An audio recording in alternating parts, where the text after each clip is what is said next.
कैसे हैं आप। स्वागत है आपका मेरे यूट्यूब चैनल में। आज की वीडियो की हम शुरुआत करते हैं यहाँ पे चंदों की प्रशासनिक व्यवस्था से। इससे पहले हमने यहाँ पे जो चंद वंश के जो प्रमुख राजा थे उनके बारे में जाना, और आज हम यहाँ पे जानेंगे कि चंदों के समय में उनका न्याय व्यवस्था कैसी थी, उनके कर प्रणाली क्या थी और उनके दंड प्रावधान क्या क्या होते थे। तो जब यहाँ पे चंद राजवंश शासन कर रहा था तो उस समय राज्य का जो सर्वोच्च होता था वो राजा कहलाता था, और राजा के दो प्रमुख अधिकारी होते थे, दीवान और मंत्री।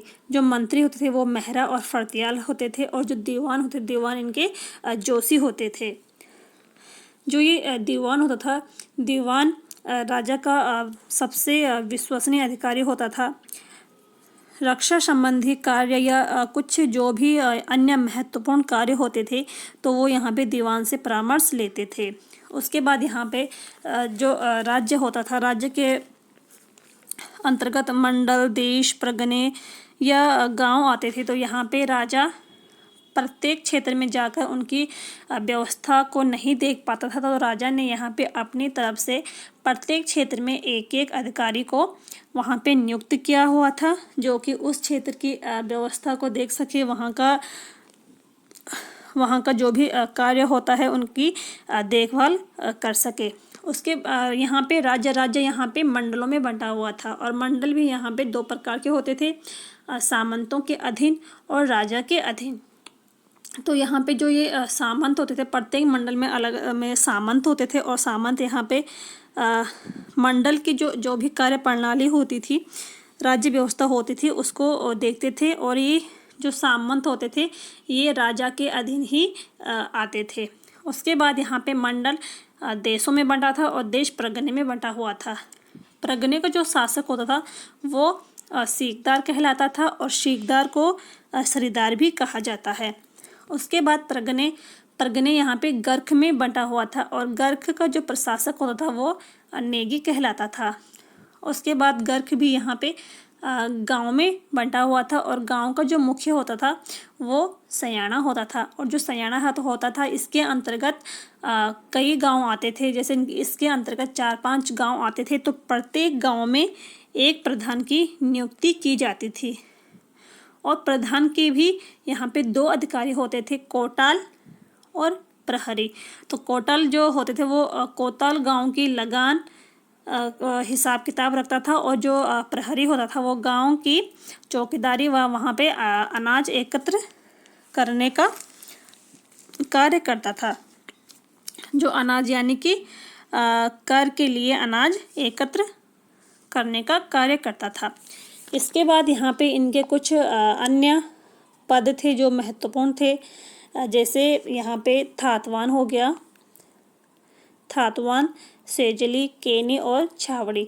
तो जो ये थातवान होता था, तो यहाँ पे जो थातवान उस व्यक्ति को कहा जाता था जिसको राजा गूंठ भूमि दान में देता था। तो और गूंठ भूमि वो कहलाती है जो मंदिरों के लिए दान दी जाती है।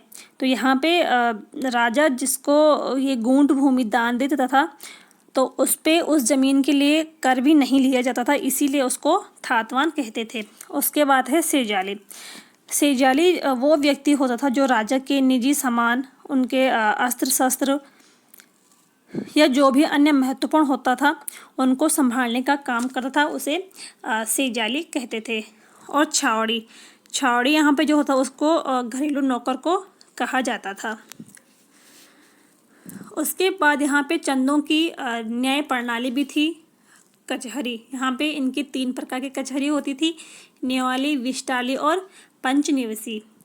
यहाँ पे जो नेवाली और ये विष्टाली कचहरी है, इसका निर्माण लक्ष्मी चंद ने इसकी स्थापना की थी, कचहरी और विष्टाली की।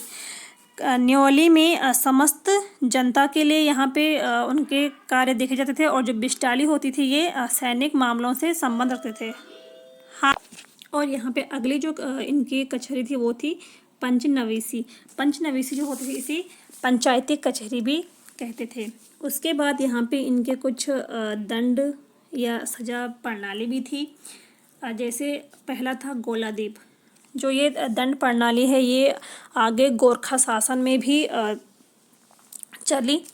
यानी कि इनकी ये दंड प्रणाली थी ये गोरखा शासन में भी प्रचलित थी। पहला है गोलदीप। तो गोलदीप जो होता है यहाँ पे एक गर्म छड़ होती थी और उसे अपराधी के हाथों में दिया जाता था। दूसरा है तराजू दीप। यहाँ पे जो अपराधी होता था उसको तराजू में तोला जाता था। यानी कि जैसे आज अगर किसी अपराधी को तराजू में तोल दिया गया, अगर उसका वजन यहाँ पे 40 kg आता है और दूसरे दिन भी उसका वेट वहाँ पे किया जाता था, अगर उस दिन उसका वेट यहाँ पे 30 मतलब 40 से कम हो गया, 39 या 38 हो गया, तो वो अपराधी घोषित कर दिया जाता था। उसके बाद कढ़ाई दीप। कढ़ाई दीप में यहाँ पे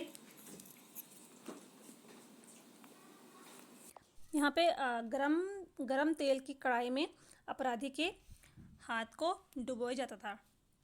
अगला है जल का दीप। तो यहाँ पे भी अपराधी को पानी में गिराया जाता था। अगला था तीर का दीप। अगला मंदिर का दीप। उसके बाद यहाँ पे इनकी कुछ भू राजस्व नीति थी।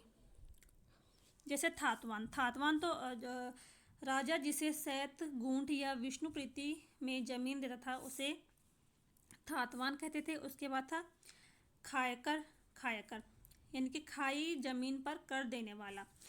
जो ये खायकर होता था ये यहाँ पे राजा इसे भी जमीन देता था, लेकिन इसे जमीन क्यों देता था? क्योंकि वो उस जमीन पर अनाज का उपजाऊ कर सके और उपज का कुछ भाग राजा को कर के रूप में लौटाए। अगला था केनी। ये भूदास होते थे। गला या छहाड़ा उपज का छठवां भाग कर के रूप में लिया जाता था। और यहाँ पे जो भूमि मापक पैमाने होते थे, नाली, जूली, विसा, पालो और मसा। उसके बाद यहाँ पे चंदों के समय में लिए जाने वाले कुछ कर होते थे। जैसे कि पहला है सिरतान कर या सिरती कर। इसे नगद कर कहा जाता था।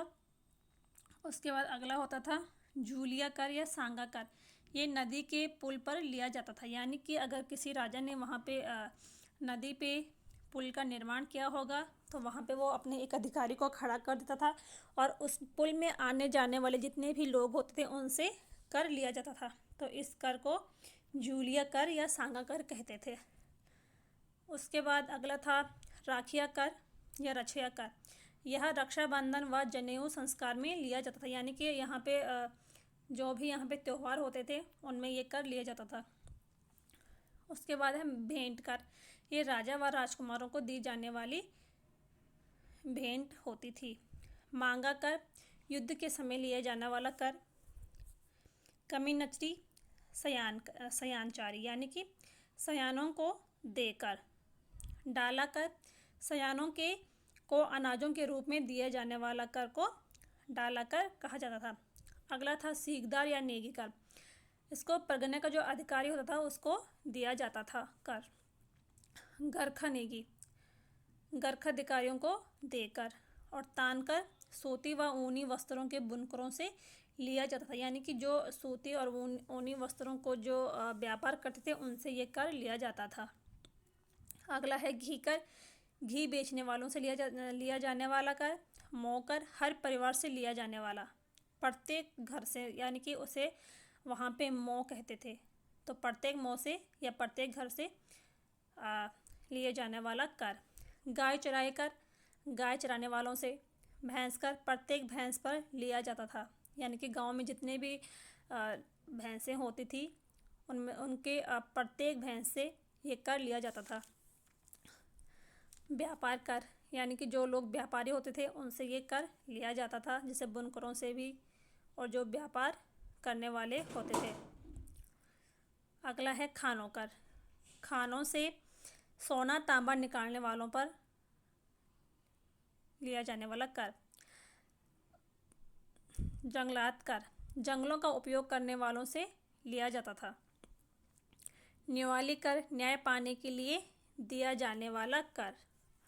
और प्रहरी या पौरी कर राजधानी व गांव की रखवाली करने वालों का वालों को दिया जाता था प्रहरी या पौरी कर। अगला है कटक कर, यह सेना के लिए लिया जाता था। कूद कर नगद के बदले अनाज के रूप में देकर होता था। और चौबदार कर राजा के व्यक्तिगत वस्तुओं जैसे तलवार आदि को ढोने वालों के लिए लिए जाने वाला कर। तो यहाँ पे ये चंदों के कुछ कर थे और हमने यहाँ पे अभी पढ़ा है जो चंदों की यहाँ पे प्रशासनिक व्यवस्था थी। तो आज की वीडियो में इतना ही। अगर आपको वीडियो पसंद आई हो तो वीडियो को लाइक करें, शेयर करें और चैनल को सब्सक्राइब करें। तो मिलते हैं अगली वीडियो में, तब तक के लिए थैंक यू।